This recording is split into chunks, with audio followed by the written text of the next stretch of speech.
Broadcasting from the business capital of the world, this is the Podcast Business News Network. Bruce Baker back joining us, and we are talking, of course, about workplaces. He is the chief business builder and owner of the company, helping people from all over, hailing from Alberta, Canada. But really, Business Builders is all about helping business owners out there listen up to cut down on the complexity, boost your profitability, and find more freedom in your day-to-day operations. Welcome back. How are you doing today, Bruce? Not bad, Jill. How about you? Thanks for having me. Thank you for being here. You know, the past few weeks, we've had some great conversations. I'm learning all about you and all the businesses and people you've helped along the way and continue to do so. So give us a little overview as to, you know, the work that you're doing there with 4 workplaces, please. Absolutely, Jill. So what we do is we help businesses all over, not just in Canada, but all over the world in terms of, 3 major points. One is we help them scale up growing in the business. The other, we help them start up. And then the third component is getting businesses out of trouble, making sure they get back on track again.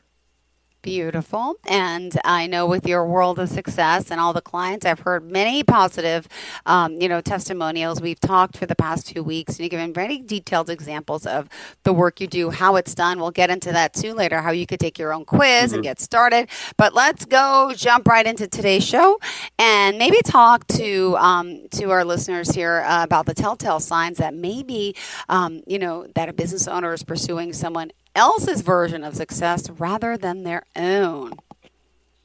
Yeah, well, this is something that we see every day, and we work with people, not just for startups, but for those folks that are trying to grow their business, scale their business.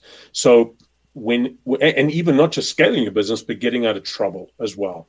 So what I want to explore today is the critical first step for any business owner: deciding what they truly want. Whether, again, like I said, whether you're starting up, navigating growth, or steering out of trouble, each phase as you go through that demands decisive action. So in our fast-paced world, the pressure to move quickly can lead to replicating, as you said, other people's paths. So, if Jill does it or Bruce does it, then, hey, that's a great idea. Let me just do the same thing. Yeah. So we do that, and we tend to rush those decisions. So what I want to talk to you about this morning and share with the folks that are listening is the 4E method, where we talk about 4 major E's: emotional investment, expectation setting, energizing self, and execution. What this method does is that it helps people ensure their decisions are not only swift, but also aligned with their unique vision, creating momentum and sustainable success. So I want to dive in a little bit with that model this morning, if that's okay. Bring it on. Go for it, babe. Thank you. Awesome. So what is the 4E method of results? So it's a practical and a very powerful system that we've used for years that really gets the results. It's designed for entrepreneurs, founders, and business leaders, that creates clarity for them, builds momentum in terms of what they want to achieve, and most importantly, for any entrepreneur, for any business owner, driving results, not just one time, but sustainable results without mimicking someone else's version of what that success looks like. So again, whether you're launching, scaling, or pivoting, this 4-part method actually ensures every step you take is aligned with your personal vision. It's grounded in reality, which is what's so critical, and energized with that conviction behind it. So what I want to do, Jill, is just explain each E for everybody and at a glance, and go from there. So first, emotional investment. The first is ask yourself the question: what do I deeply care about? What do I really want to see? How does that make me feel? I want people to tap into the purpose behind their goals. Yeah. This emotional truth becomes what I'm sure you've heard about it, I'm sure other people have heard about it, is your North Star, right? So that's the first E, emotional investment. Now, we all know that whether it's a course, a book, or whatever inspires us, makes us excited about starting up a new business, new venture, growing our business, that emotional feel, that high tends to disappear over time. So I want people to keep that going. But how do we keep that going? So let's say we start with emotional investment.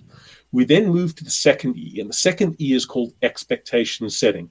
right? Yeah. The question to ask yourself is, what will this truly require of me? Define success realistically. Don't just get caught up in the vision or the excitement. Yeah. You identify potential sacrifices as well, because frankly, when it comes to business, we all know it's not all just about positive bed of roses. There are a lot of things that can throw you a curveball and you're blindsided. So I want people to really understand the expectations they have of themselves and what the environment is going to demand of them. Now, with that emotional investment, the high that you had in the beginning, now setting those expectations. Now I want you to energize yourself, but energize yourself based in reality, right? Am I internally fueled or am I just excited? If you're internally fueled, you understand what the expectations are. You're also grounded in motivation, right? That beats that temporary hype. You know that you're capable of doing this because you understand what's in front of you. Revisit your vision, and then you stay charged, focused. What does that do? Well, that brings us to the final E. That's the execution. Do I feel ready? Because I'm prepared. I know what I'm up against, good, bad, or ugly.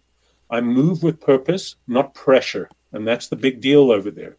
And then I take action with clarity and resilience. And one of the key components of here, Jill, is that when people do this, they see the results. And when human beings see results, whether it's failure or whether it's success, at the end of the day, something comes out of it. And that's what keeps us going. Those are really the 4 E's at a glance. I love it. The 4 E's. And Bruce, I don't know if you shut your camera off or did we lose you? But do you want to put it back on? Oh, that's terrible. It's okay. I got to see this funny face. There you go. No, but sometimes people don't want their camera on, so I'm thinking maybe he changed his mind, just want to do an audio show. Now I don't see you at all. We started on no.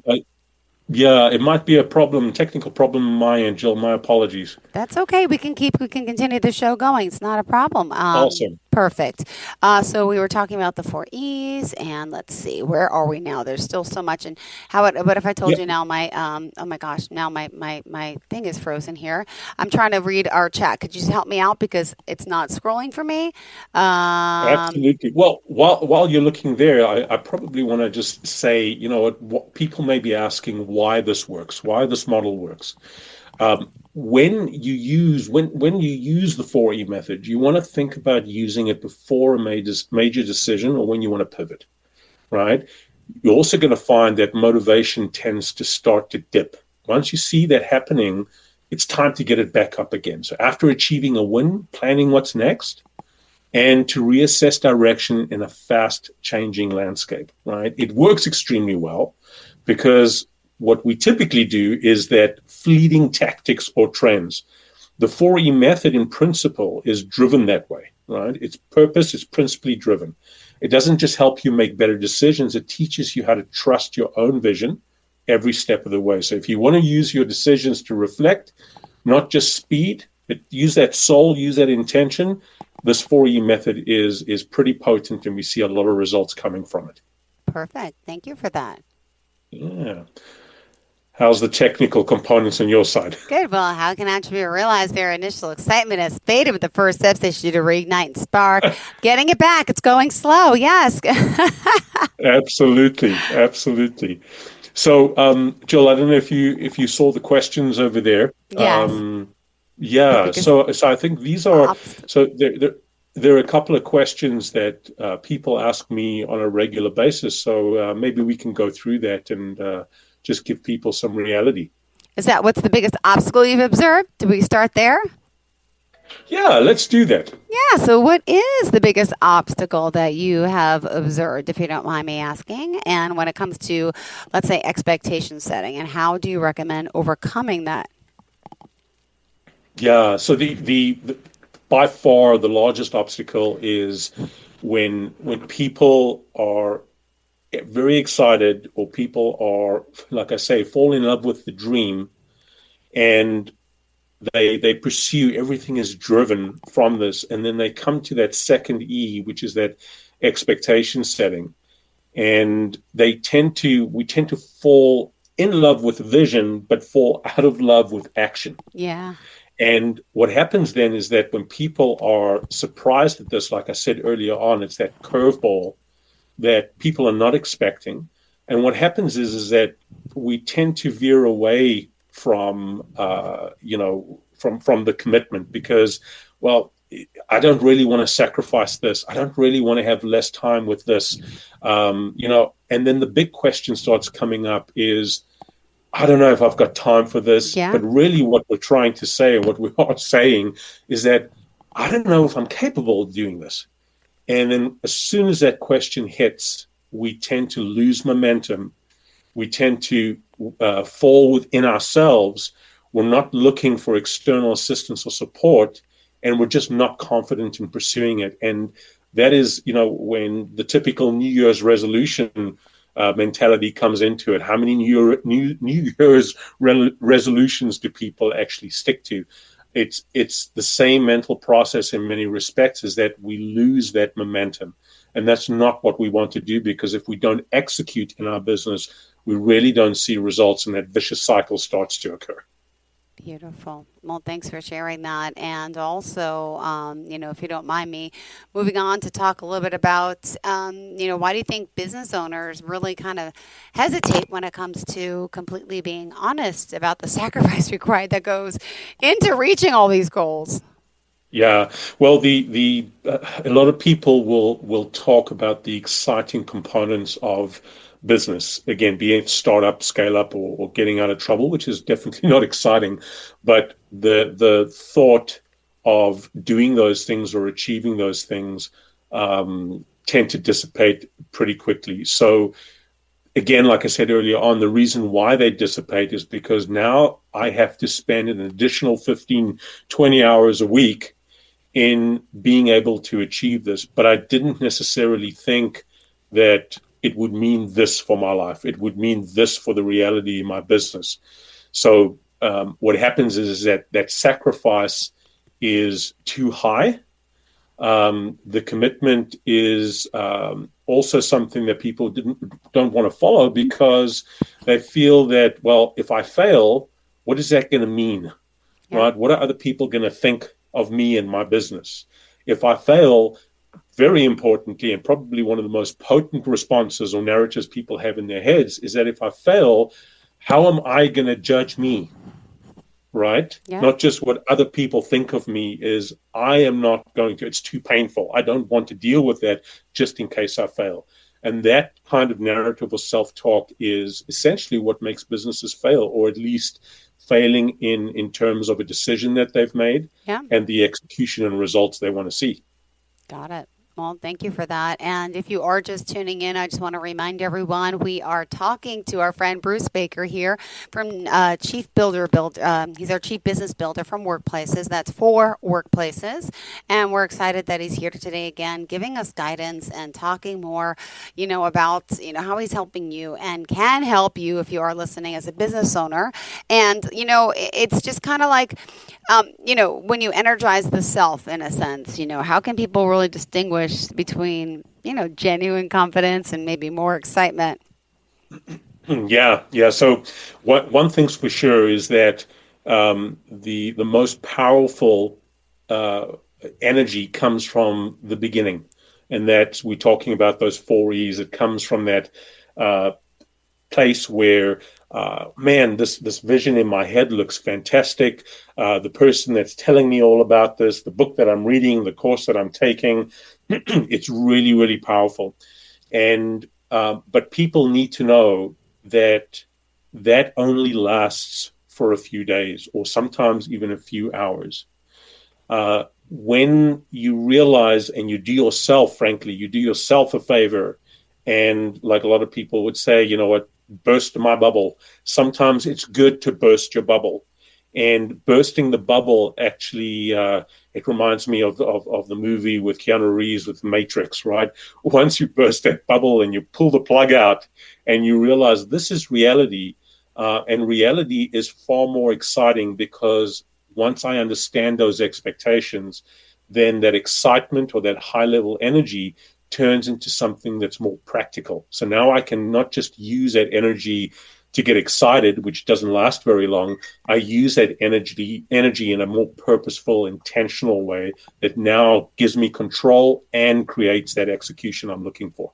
Beautiful. Thank you for that. And what about the role, would you say, that, self-belief really plays in actual, execution? And how can a business owner strengthen that belief over time? Yeah, no, it's a very good question, Jill. There's a lot of research out there that talks about, people are motivated very much through they're seeing that there is progress, that there's momentum. But what people are very motivated with is, I believe that I am capable, or I have the ability to actually achieve something. And when we look at the research, when we look at not just the research, we look at our own experiences day in and day out with business owners and CEOs and their leadership teams, is that the resistance or the hesitation on moving forward with something, for the most part, is based on our ability, or my ability, to be able to move forward. And that's the killer of execution ultimately. Perfect. Thank you so much. And what about, maybe you can walk us through a scenario where a business owner systematically applied this 4E method and how that really Yeah. has led to sustainable results? Yeah, no, absolutely. Yeah. So I'm thinking of a business that manufacture. They were launching a new product line, so they started clarifying the emotional investment. And what happened over there was the excitement, of course. Man, this is going to take us to the next level. This is truly going to take our brand to the next level. They truly believed not just the market impact, other people, the market getting excited by it, but they moved further than that. They then nailed their expectations, and the expectations that we talk about, that's that second E, is budget, things like timeline, potential obstacles. So I'm sure people have heard and have used this tool many times over, is your SWOT analysis, right? So strength, weakness, opportunities, and strengths. Now, they used it at that time, but really what they wanted was, okay, folks, now that we're excited with the impact that we're going to make with this new product line, let's really see what the reality is. As they got through that, they built their plan through that. But what was really cool about it was they came back to that exact same reality that they pulled together, and also the original excitement that energized them in the first place. So what they did was, in this case, is that they re-energized themselves, revisited what excited them in the first place, but they re-energized themselves based on those facts, on the reality. So in this case, still energized, still focused, but more realistically, right? So the other thing that they did as well was regularly checking in, right? Keeping motivated, because remember, we need to keep ourselves over short bursts. We need to continue to drive ourselves. One way to absolutely do that is to see results over the short term, right? Yeah. So checking in, getting those results at times, and in this case, not all of it was successful. We had some bumps along the way, but they used those bumps to learn and to become more confident. And guess what? The product took off, and they're probably about 8 months into it, and it's really gaining momentum primarily because of the 4E method. Beautiful. Thank you for that. And how would you advise business owners, as far as to maintain, keep going that momentum in a sense once they've achieved some initial wins with the 4E method? Yeah, absolutely. So, after a win, it's tempting to relax and drift, right? I say to people, when you win or when you lose, revisit what made you win, because you can reinforce that and repeat that, but also look at what made you fail. And failing is not a negative word. Learn what you can from it. So in this case, instead, revisit your emotional investment, right? Has it shifted? Update your expectation settings based on new insight and new goals. Then re-energize yourself around the next milestone, right? Execution then remains consistent, and that's the name of the game, because you're proactively redefining your motivation. It's a virtuous cycle if you keep revisiting each E as you work through it. Mm-hmm. Perfect. And, what would you say is the most common misstep that you see with a lot of your entrepreneurs who really try to move fast? And how does the 4E method really provide a safeguard in a sense? Yeah, they set very vague goals regularly, or they buy into the hype, right? And when I say hype, it's not to disparage people's motivation or disparage other people that are trying to motivate others. That's all critical, and that forms part of the first E. So, but we've got to be careful, because once we buy into too much of that hype, we crash when reality Yeah. hits. With the 4E method, you can't bypass your own emotional truth or ignore resources and risks, right? Because you walk through each step I can't even say it now. That's okay. Methodically, right? That emotional spark, that realistic expectations, you propel self-energizing, and then you execute. But you only execute based on what comes before. So you can see the 4E method as very much as a pyramid, right? Where the very first E serves as the foundation. The final E, the fourth E, is all about execution and results. You're not going to get that if you don't have the first E. So you guard against blind spots that happen when you're rushing, right? And this takes you through it.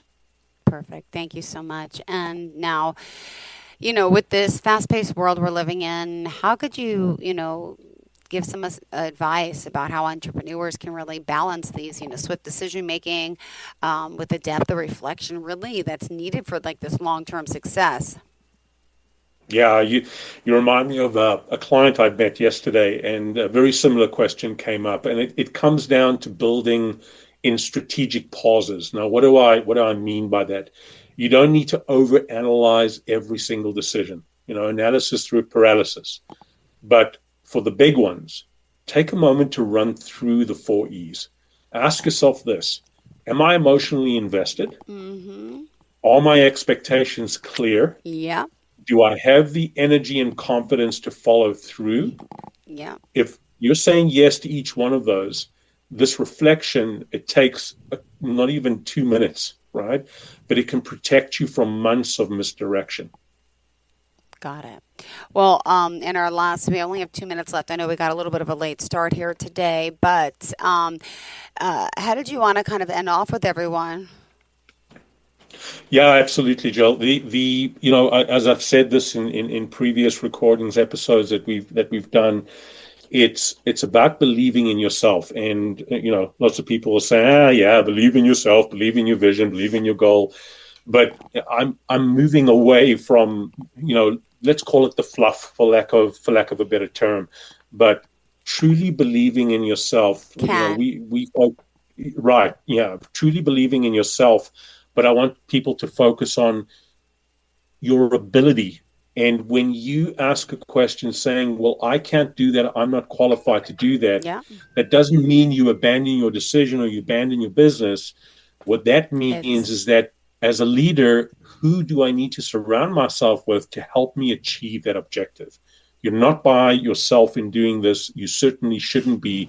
But your ability to not just do the task, but your ability to actually, find people, surround yourself with people that can help you execute those results is what it's all about, not just about you. Perfect. Thank you so much for today. How do we reach out to you? Yeah, absolutely. So website, obviously the first place to go, www.4workplaces, so the number 4workplaces.com, or feel free to give me a call directly at 780-850-6957. Beautiful. Thank you so much. Pleasure getting to talk to you today, as always, and looking forward to the next time we get to connect, and enjoy the rest of your week. Sound like a plan? We'll talk then? Thanks, Jill. Thank you. And hopefully we can get video up and running next time around. I know. It's okay, right? It happens. Don't worry. But pleasure getting to speak with you. Thank you, Bruce. Bye-bye. Bye. Thanks for having me. Bye-bye. Broadcasting from the business capital of the world, this is the Podcast Business News Network.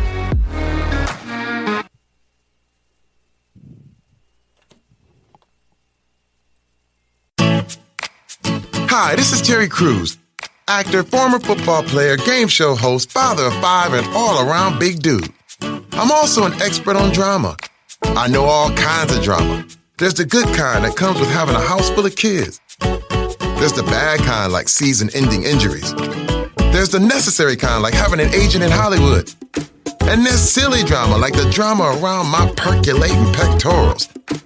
And then there's the drama you can skip. Skip the drama that comes with not having your high school diploma or equivalency. Find free adult education classes near you and finish your high school diploma. Visit finishyourdiploma.org. Or text diploma to 97779. Message and data rates may apply. Reply STOP to opt out. That's diploma to 97779. And leave the drama to actors like me.